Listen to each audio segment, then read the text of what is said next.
Molovay'dan herkese merhaba. Lightroom ile hazır ayarlar nasıl kullanılır onu göstereceğim. Elimde şöyle bir fotoğraf var. Şimdi hiç bilmeyenler için anlatıyorum. Şimdi fotoğrafımı şöyle sürüklüyorum. Daha sonra import diyorum. Kütüphaneme yüklendi. Şimdi bunun düzenlemesini yapacağım.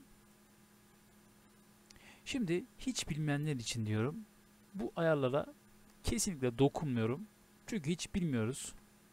Şimdi sol kısma geliyorum ve buradan preset kısmını seçiyorum. Şimdi burada şöyle gördüğünüz gibi bakın bazı şeyler değişmeye başladı. Rengi falan. Tek tek deneyeceğiz böyle. Şöyle bakın.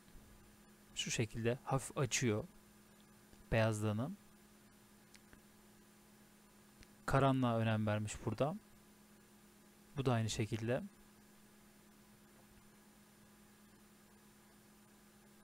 Bunu kapatalım. Diğer kısma gelelim. Bunlar güzel bir görüntü çıkıyor ortaya direkt. Hiç bilmeyenler için.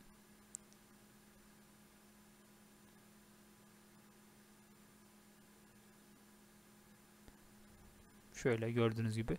Şu kısım profesyoneller için. Yani ince ayar yapmak isteyenler için.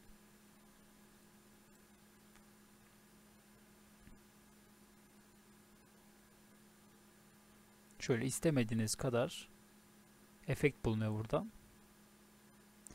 Biz şunu seçelim.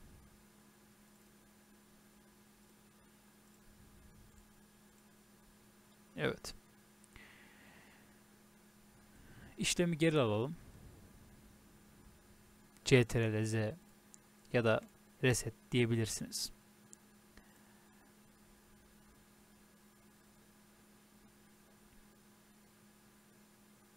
Mesela buradan şunu seçeceğim. Evet. Gördüğünüz gibi işlem bu kadardı. Bu kısımları kullanarak fotoğrafınıza çok basit bir şekilde efekt verebilirsiniz. Umarım videoyu beğenmişsinizdir. Kendinize iyi bakın. Hoşça kalın.